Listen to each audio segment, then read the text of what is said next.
Good evening, everyone. We appreciate you joining us tonight. I'm Lauren Maloney. Let's get to this breaking news at 7 o'clock tonight.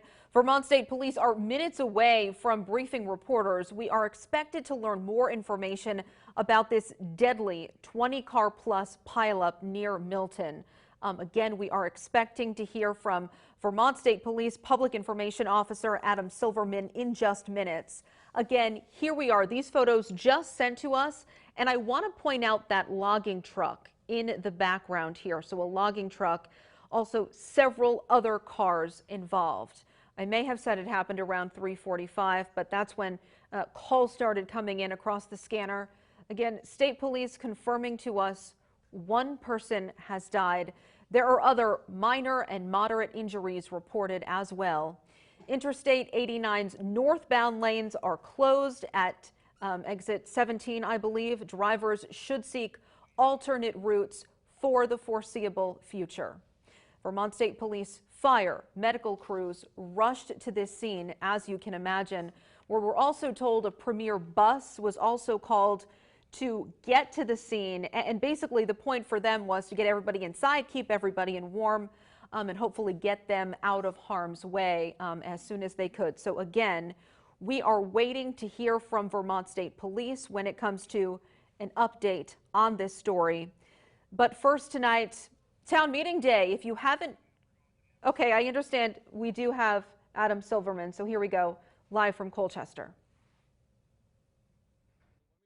Just giving you a quick update, and then I'll answer any questions that you might have, although the biggest caveat I need to give right at the outset is this was and remains a fairly dynamic and unfolding incident that involves a lot of first response personnel.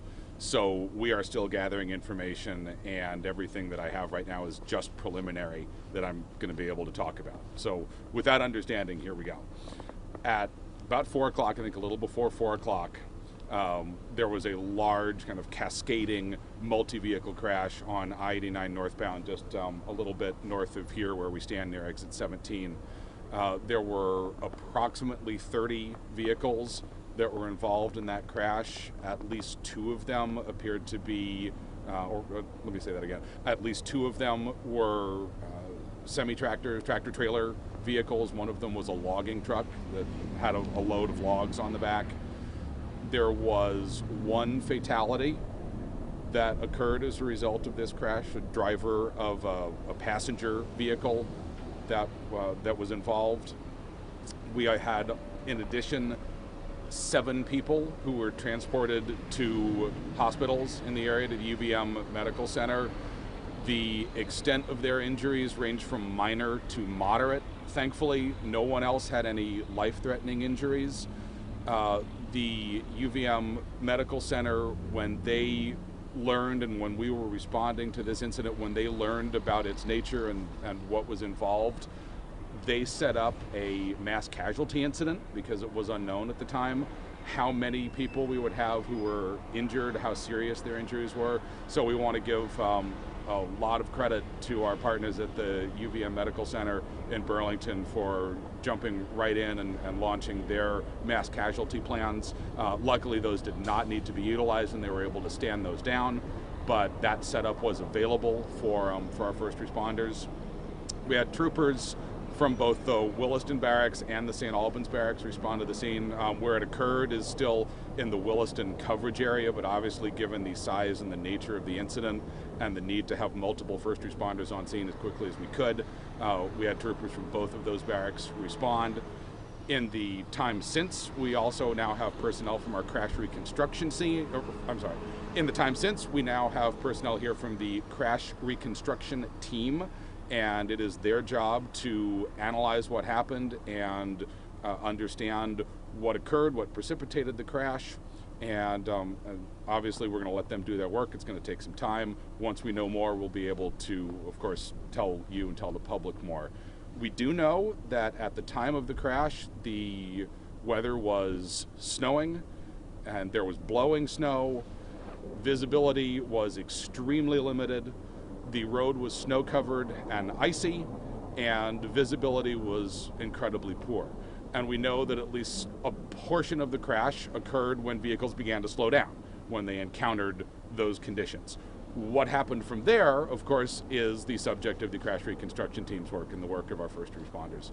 Also, a lot of credit to all of the first responders who came to the scene. I wish I had the agency list for you, but I don't.